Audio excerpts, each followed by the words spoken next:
Gordite asks, hypothetical, and I normally don't entertain hypotheticals, but for fun I might. If you become king right now, what would be the first white positive thing you would do? Well, and I don't know, should I answer like kind of seriously? If I suddenly had the power, if we had financiers come in and they were, I would create white positive entertainment. And that's a good place to get ready to pass it over to the great 4-0. Isn't it a great question? Because we had this garbage. It's really just a terrible film, Citizen Vigilante. It's just bad. And it is almost certainly designed to instigate right-wing terrorism for the benefit of anti-whites. Ineffective right-wing terrorism will do nothing for the benefit of anti-whites. Think about what we could have done. I know we had some comments about, hey, well, what would you do? We had one little snarky comment, just a couple. I'll tell you what I would do. I would make entertainment based on true stories. So it would be fictionalized based on a true story. You know, when they say based on a true story, some of the anti-white movies and made-for-TV movies, silver screen movies that they say based on a true story had almost zero truth in it. It's just fiction. We can put a lot of truth in it. So I would tell the stories of, in so many ways, that would enable me to communicate the story of Zaruska, for example, Elena Zaruska. That would enable me to tell the story of Austin Metcalf, of Novak.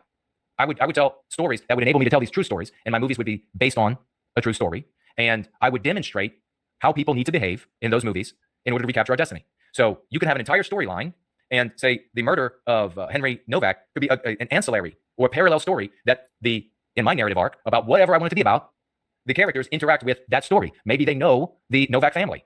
You follow me? And then they are having their own issues at work. They have their own issue with maybe it's all tied up in their job. And you're going to make it entertaining. So maybe there is a murder. Maybe somebody, and what you do is you put the anti-whiteism in the mouths of the villains, and you put the white positivity and behavior in the mouths of the good guys. And so then when you have these moments where maybe your hero ends up in some environment, maybe a boardroom, maybe whatever it is, maybe a governmental setting, where you put into their mouth the use of these concepts, and they shout down anti-whites, and they win the day with these moral premises, with these concepts. They win. They learn how to shout down anti-whites in the boardroom, at government, in the business, in the police department, and you could show like the chief being shamed at the police department. You could think about the Henry Novak case as you're working this into your story in this movie. And you have a police officer that decides he's quitting because he's sick of the anti-white training, obedience training, and Henry Novak died because he was white. And you can imagine he goes in there to the police officer and he throws his badge on the desk. And he's like, I'm not going to do another day of this anti-white filth at this police department. And the chief's like shocked, and the chief's like, but this is racist. And then he comes back with, that's an anti-white slur, and he goes on, that's what got him killed. That's why he bled to death. And they have it out, they fight it out, they argue it out. And then he turns and busts out of the room, and you show the chief deep shame over taking that position. Then you have the chief in a conversation with the mayor. And then we get to hear the anti-white conversation. The mayor saying, tell them it's for diversity, but we just got to get rid of these white people. They're the problem, chief. But I can't do that, mayor. Yes, you can. You can make it hard on them.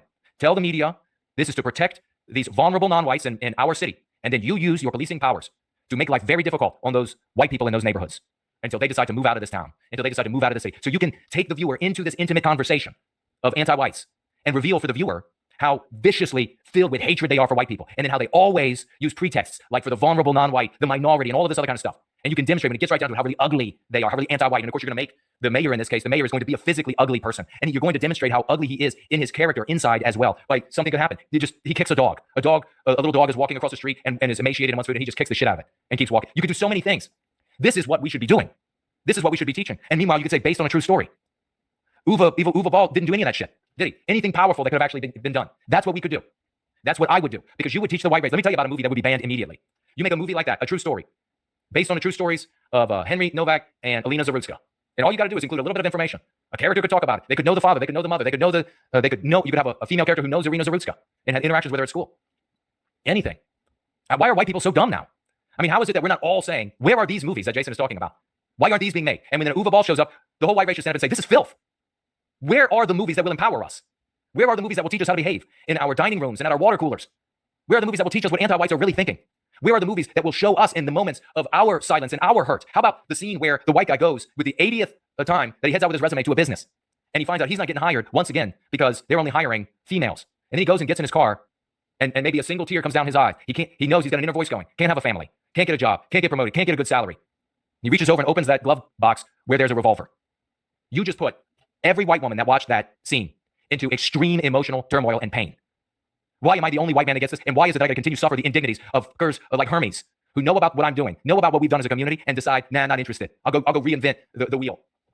I'll go talk to Eric Orwell because they've really got to figure it out, build an outhouse in the middle of an inhospitable landscape and live in it.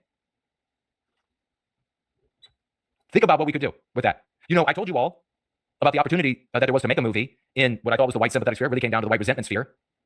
Merlin. And there I was arguing for the kind of stuff that I argued for just now, the kind of power that wields. And you know, as I was saying those things, you all knew each moment something hit you different. And you said, oh my fucking God, that would be huge. Oh my God, that would be power. Wow, imagine everybody watching that movie and being able to go out and imitate and fight with them. Imagine the white females that could be driven to righteous fury over the indignities of the white race, the trauma to white children. We could recreate all of these scenes where the white children are screaming and crying about having to be white. And we could say based on reality, based on true stories. Imagine how many furious white women you would have that could imitate that. Imagine the guys who could go, the police officers who could go and have it out at work because of the anti-whiteism. So they're not going to take any more anti-white obedience training. That they can do. How many white people are going to be able to murder judges? I mean, God damn it. There's just no comparison between Jason Kuna and what I have brought to the white race and every one of these other motherfuckers. There's no comparison whatsoever. It's just infuriating because, it's like you've all been locked in a prison and you're running out of food. You're running out of water. And you make the key that opens the door. You make the key that opens the door. And none of your fellow inmates will allow you to get near the door. They keep banging on it. They keep trying to use wooden crowbars on it. They keep trying to throw water on it, to throw chairs at it. They won't let you get anywhere near. You hold the key. You've made the key. They won't let you get near it. Another hand in your face. Another hand in your face. Step back another hand. Another celebrated fellow inmate saying, keep him back from the front. We're going to figure this out for ourselves. Keep him back from the front. You probably know who that is. And you've got the key. Not only can none of them get out because of this, but you can't escape either. And that's where I find myself. That's probably how so many of you in this community feel. Like, we've got something that works. We want to escape this anti-white hell. But all these fucking inmates, they keep blocking the doors. They keep preventing us from getting near that door with this key. So like I said, I'm getting fed up.